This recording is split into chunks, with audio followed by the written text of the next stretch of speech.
Friends, colleagues, fellow citizens, today I stand before you to address a fundamental principle that underpins our society. No one is above the law. It's a simple phrase, yet its implications are profound, its defense essential, and its erosion catastrophic. So what does it mean to say no one is above the law? It means that every individual, regardless of their status, power, and wealth, is subject to the same legal code. In Tagalog, walang sino man ang nakahihigit sa batas.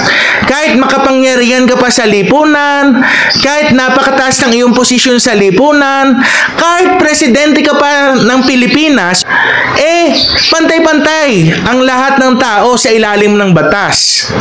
Magtanda natin, ang sinusunod ng mga namumuno sa society na kinabibilangan natin ay rule of law and not of men. Pantay-pantay ang mga tao sa ilalim ng batas.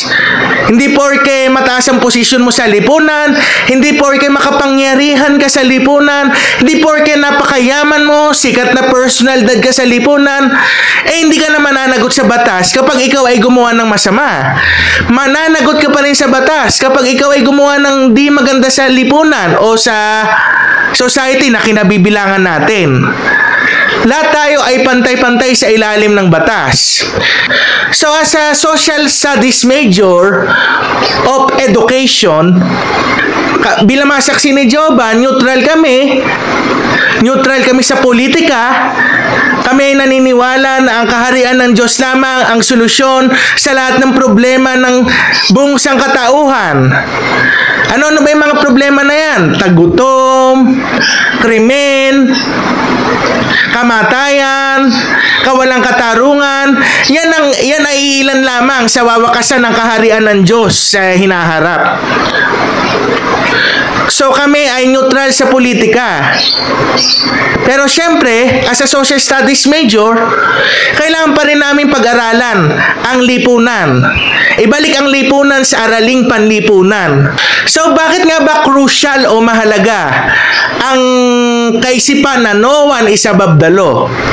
Unang-una sa lahat, nagpo-promote ito ng equality and justice. Nagpo-promote ito ng pagkapantay-pantay sa lipunan at katarungan.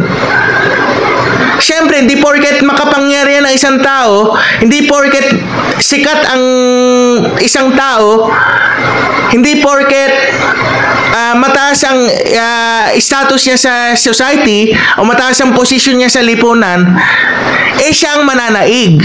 Gagawin niya kung ano man ang gusto niya. Tandaan natin, our freedom is not absolute. Ibig sabihin, may pananagutan tayo sa bawat actions na ginagawa natin. Kaya kahit na mataas ang iyong posisyon sa lipunan, kahit na makapangyarihan ka sa lipunan, kung gumawa ka ng mali, pananagutan mo ito. Yan, nagpo-promote ito ng equality and justice. Yang no one is above the law. Pangalawa, nagpo-promote ito ng accountability o pananagutan sa bawat isa. Lahat tayo bilang mga tao ay may pananagutan sa bawat actions natin. Kaya nga, naniniwala ako sa kasabihan na in every action, there's an equal and opposite reaction, which is true naman. Halimbawa, gumawa ka ng masama. Of course, babalik yan sa'yo. Yung kasamaan na yan. Natural law yan. Pananagutan mo yan sa batas. Yung kasamaan na ginawa mo. Nagpo-promote siya ng accountability o pananagutan. Pangatlo, social order. Nagpo-promote ito ng social order dahil hindi magkakagulo sa lipunan. Dahil lahat ng tao ay sinusunod ang batas. Kasi alam nilang pananagutan nila ito. Napopromote nito yung social order sa lipunan na ginagalawan natin. Walang pagkakagulo, walang chaos. Pang-apat, trust in institutions. Siyempre, kapag alam natin na ang itong mga namumuno sa society na kinabibilangan natin, ginagawa nila ang kanilang trabaho ng may buong kahusayan, ginagawa nila ang trabaho ng may pananagutan, at according to the rule of law and not of man, siguro makapagtitiwala tayo sa institusyon na pinangahawakan natin. In conclusion, anong natutunan natin sa pahayag natin sa ngayon? Natutunan natin na mahalaga ang prinsipyo ng no one is above the law dahil nagpo-promote ito ng pagkapantay-pantay at katarungan sa lipunan. Tandaan natin, lahat tayo ay may pananagutan sa bawat actions natin. Hindi porket mataas ang imposition sa lipunan, hindi porket makapangyarihan ka sa lipunan, hindi ka na mananagot sa batas. Lahat tayo ay pantay-pantay sa ilalim ng batas. At tandaan din natin na ang kaharian ng Diyos lamang ang tanging solusyon sa lahat ng suliranin ng mundo natin sa ngayon.